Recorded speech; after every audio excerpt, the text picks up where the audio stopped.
வெற்றிங்கிறது is not on the places first second தேர்ட்லாம் கிடையாது. Participate பண்ணுற எல்லாருமே என்னை பொறுத்த வரைக்கும் வின்னர்ஸ் தான். அப்படி பார்ட்டிசிபேட் பண்ணியிருக்கவங்க அனைவருக்குமே என்னுடைய வாழ்த்துக்கள், பாராட்டுக்கள். சேகர் மனோவை பொறுத்த வரைக்கும் பார்த்தீங்கன்னா ரொம்ப இந்த ஹாக்கி அப்படின்னு வந்துட்டாலே பார்த்தீங்கன்னா தன்னையே மறந்துடுவார் அவர். அது சார்ந்து எனக்கு தெரிஞ்ச ஒரு குடும்பத்தை எல்லாமே ஒதுக்கி வச்சுருவான்னு நினைக்கிறேன் கொஞ்சம் நாளைக்கு. அவர் அந்த அளவுக்கு அவர் டெடிக்கேட்டடாக அவர் இந்த டீம் டிக்சன்லேருந்து கார்த்திக்லேருந்து எல்லாருமே பார்த்தீங்கன்னா அவ்வளோ எல்லாருமே ஒரே லைனில் இருக்கிறாங்க எல்லாருமே. ஸோ ஒருத்தர் ஒரு செய்ய வேண்டும் என்று ஆசைப்பட்டால் அதற்கு உறுதுணையாக without showing their face, without taking the credibility, இது என்னால் தான் நடந்துச்சு, நான் தான் பண்ணிட்டுலாம் கிடையாது. அவங்கவுங்க வேலையை அவங்கவுங்க அங்கங்கே பண்ணிட்டு இருக்கனால தான் இந்த மாதிரியான ஒரு வெற்றிகரமான ஈவெண்ட்டை நம்மளால் தொடர்ந்து நடத்த முடிகிறது. I'm so happy. ஏன்னா இன்னைக்கு ஒரு நம்முடைய மனோவை சொன்ன மாதிரி நம்முடைய ஹானரபிள் டெப்டி சீஃப் மினிஸ்டர் நம்முடைய இந்தியாவினுடைய தலைநகரத்தில் போய் உரையாற்றிட்டு வந்திருக்கிறார், நம்மை பெருமைப்படுத்தியிருக்கார் என்று சொல்லும் பொழுது இன்னொரு பெருமை. இங்கேருந்து அவர் இந்தியாவுடைய தலைநகரத்துக்கு போகிறார் என்று சொல்லுகின்றது ஒரு பக்கம் என்று சொன்னாலும் ஒட்டுமொத்தமாக தமிழ்நாட்டை ஸ்போர்ட்ஸ் கேபிட்டலாக மாற்ற வேண்டும் என்பதற்காக நீங்கள் பல்வேறு விதமான முன்னெடுப்புகளை அவர் எடுத்துட்டு இருக்கிறார். அதில் அவருக்கு மிகவும் ஏன்னா இந்த ஹாக்கி இந்த very first time I think நம்ம தான் அந்த பெரிய ஈவெண்ட்டை நம்ம நடத்தி காமிச்சிருக்கிறோம். நாங்கள் பொதுவாக ஒரிசாவுக்கு தான் போவோம், ஆனால் ஒரிசாவுக்கு நேரடியாக போய் அங்கே பேசி அதை நாங்கள் தமிழ்நாட்டில் நடத்தினோம், அதை வாங்கிட்டு வந்து இங்கே வெற்றிகரமாக நடத்தி காமிச்சவர் தான் அவர். ஸோ ஒரு வேலை ஒன்று எடுத்துட்டோம்னா அதில் வெற்றிகரமாக செய்ய வேண்டும் என்று ஆசை. ஸோ இது அந்த பொசிஷன் அந்த டெசிக்னேஷன் நமக்கு இருக்குது, அதனால தன்னால் செய்ய முடியுது. ஆனால் மனம் சொல்கிற மாதிரி அப்படி செய்கிறதற்கு பின்னாடி எவ்வளோ உழைக்கணும். ரொம்ப ஈஸியாக ஒரு சீஃப் மினிஸ்டரோட பையன் டெப்டி சீஃப் மினிஸ்டர் போனார்னா அடுத்த நிமிஷம் வாங்கிட்டு வந்துட முடியுமா? அதுக்கு பின்பு இருக்கக்கூடிய பல்வேறு வேலைகள் இருக்குது. அதெல்லாம் சரி செஞ்சால் தான் நம்மளுடைய தமிழ்நாட்டுக்கு கொண்டு வர முடியும்.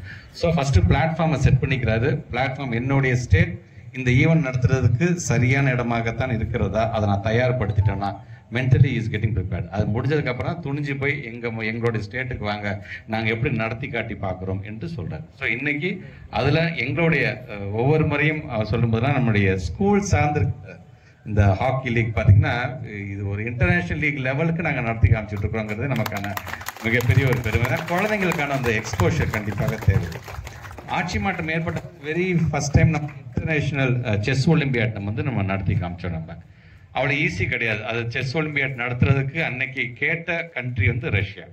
ஆனால் கொரோனா காலத்திலேருந்து மீண்டு வந்துட்டு இருந்தபோது உடனடியாக எங்களால் செய்ய முடியுமான்னு நினைக்கும்போது இமீடியட்டாக தமிழ்நாட்டோட முதலமைச்சர் 1 hour தான் மீட்டிங் நடத்தினார் நம்மளுடைய பியூரோக்ராட்ஸோட. இமீடியட்டாக அதை நம்மளுடைய தமிழ்நாட்டுக்கு நம்ம கொண்டு வந்தோம்.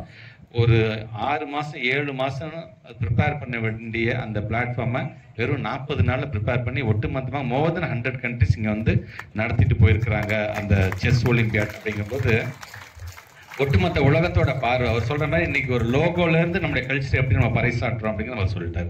ஒட்டுமொத்தமாக உலகத்தோடைய பார்வை தமிழ்நாட்டில் என்னப்பா இந்தியான்னு ஒரு கண்ட்ரியில் தமிழ்நாடு ஒரு ஸ்டேட் இருக்காமல, தமிழ்நாட்டில் சென்னையில் வந்து இந்த மாதிரி ஒரு ஈவெண்ட் நடக்குதாம்ல, அந்த தமிழ்நாட்டில் இப்போ அடுத்தது ஒரு ஏஷியன் கப் சார்ந்திருக்கின்ற ஒரு ஈவெண்ட் நடக்க போதாம்ல, அங்கே காங்கேயம்னு ஒரு இதை உருவாக்கியிருக்காங்களாம்ல.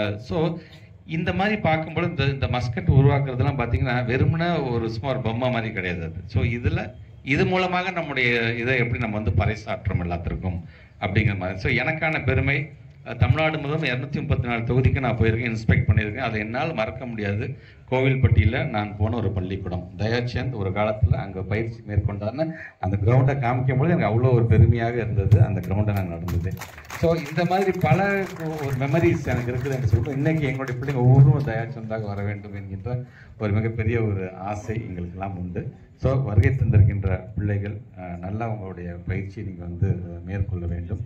தொடர்ந்து உங்களுக்கு ஒரு உற்ற துணையாக நம்முடைய மாண்புமிகு முதலமைச்சர்களும் துணை முதலமைச்சரும் இங்கே இருந்து கொண்டிருக்கின்றார்கள். அது மட்டும் இல்லை, இப்போ கூட மணப்பாறையில் நம்முடைய மாண்புமிகு துணை முதலமைச்சர் 3 கோடி ரூபாய்க்கு ஒரு ஸ்டேடியத்தை வந்து எங்களுக்கு வந்து சாங்ஷன் பண்ணியிருக்காரு. அதில் ஏன்னா மணப்பாறை பற்றி தெரியும், நிறையா உங்களை மாதிரியான ஹாக்கி பிளேயர்ஸ் அதிகமாக இருக்கக்கூடிய ஒரு பகுதி. ஸோ அந்த பிள்ளைகளையும் ஏன்னா இங்கேயும் வந்திருக்கிறாங்க, மணப்பாறை சார்ந்திருக்கின்ற எங்களுடைய நிர்வாகிகள்லாம் வந்திருக்கிறாங்க, மேடம்லாம் வந்திருக்காங்க. ரொம்ப ஆசையாக இதெல்லாம் நம்ம பிள்ளைங்களை வந்து கிராம பகுதியை சார்ந்திருக்கின்றவர்களுக்கு நாமளாம் எப்பப்பா இந்த மாதிரி ஆட போகிறோம் அப்படின்னு நினைக்கும் பொழுது நீங்கள் அதை பற்றிலாம் நீ கால் இன்ஃப்ராஸ்ட்ரக்சர் நாங்கள் பார்த்துக்கிறோம், திறமை மட்டும் நீ வளர்த்துக்க மிச்சதெல்லாம் நாங்கள் பார்த்துக்கிறோம் என்று சொல்லுகின்ற ஒரு கவர்மெண்ட்டாகத்தான் இன்றைக்கி நம்முடைய திராவிட மாடல் அரசாங்கம் நடைபெற்று கொண்டிருக்கின்றது. ஸோ வருகை தந்திருக்கின்ற மாணவ செல்வங்கள் இன்றைக்கி இந்த பரிசு கொடுக்குற விழாலாம் முடிந்ததுக்கு பிறகு ஒவ்வொருவரும் மிகவும் பாதுகாப்பான முறையில் உங்களுடைய வீடுகளுக்கு உங்களுடைய ஊர்களுக்கு நீங்கள் சென்றிட வேண்டும். ஏன்னா எங்களை பொறுத்த வரைக்கும் நீங்கள் உங்கள் வீட்டில் உங்கள் அப்பா அம்மாவுக்கு சொத்தாக இருக்கலாம், எப்போ விளையாட வந்துட்டீங்களோ நீங்கள் நாட்டோட சொத்தாகத்தான் நான் ஒவ்வொருவரையும் நாங்கள் பார்க்கின்றோம். வருகை தந்திருக்கின்ற அனைவருக்கும் மீண்டும் ஒரு முறை என்னுடைய வாழ்த்துக்களும் பாராட்டுகளும். என்ன அந்த ஏஷியன் கப்புக்கு மதுரைக்கு போன மாதிரி எங்கள் திருச்சிக்கும் ஒரு வாய்ப்பு வந்திருந்தா இன்னும் எங்களுக்கு பெருமையாக உலகக்கோப்பைக்கு வந்து உலகக்கோப்பை வந்து அங்கே நடக்கும்போது நமக்கு ஒரு வாய்ப்பு திருச்சி மாவட்டத்துக்கு கிடச்சிருந்தா உங்களுடைய பெருமையாக இருக்கும். இங்கே உட்காந்த உடனே மனோஜ் சொன்னார், உடனே இங்கே ஒரு ஸ்டேடியம் கட்டுறதுக்கான வேலையை பார்க்க நான் நினச்சி கூட பார்க்கல. திருச்சியில் இவ்வளோ பெரிய ஒரு ஒரு பிளாட்ஃபார்ம் நீங்கள் உருவாக்கி வச்சுருப்பீங்க நான் நினச்சி கூட பார்க்கல என்று சொல்லியிருக்கிறாரு. அதே மாதிரி இங்கே நம்மளோட வெட்டரன்ஸ் எல்லாமே வந்து ஒரு மனுவும் கொடுத்துருக்காங்க, பெட்டிஷனும். கண்டிப்பாக இதை மேம்படுத்துவதற்கு என்னென்ன பண்ணியோ 19th அன்னைக்கு நானும் 18th நைட்டு நான் சென்னை போகிறேன். 19th முதல் வேலையாக நம்முடைய ஆனரபிள் டெப்டி சீஃப் மினிஸ்டர் அந்த மனுவையும் கொடுத்து உடனடியாக இதுக்கு இங்கே இதை மேம்படுத்துவதற்கு என்னென்ன செய்ய முடியுமோ அதை செய்வதற்கு நாங்களும் காத்து கொண்டிருக்கின்றோம். விளையாட்டு வீரர்கள் யாருக்குமே இல்லாத ஒரு மிகப்பெரிய பெரும் விளையாட்டு வீரர்கள் தான். எந்த சாதியும் பார்க்காமல், எந்த மதமும் பார்க்காமல், எந்த நாடு என்று பார்க்காமல் வெறும் ஸ்போர்ட்ஸை மட்டுமே பார்க்கக்கூடியவர்களாக நாங்கள் எங்களை திருப்பி விடுவது யாருன்னு பார்த்தீங்கன்னா விளையாட்டு வீரர்கள் நீங்களாக தான் இருக்கிறீர்கள். அனைவருக்கும் மீண்டும் ஒன்றை உங்களுடைய வாழ்த்துக்களையும் பாராட்டுகளும் தெரிவித்து இந்த உரையை நிறைவு செய்கிறேன். நன்றி, வணக்கம்.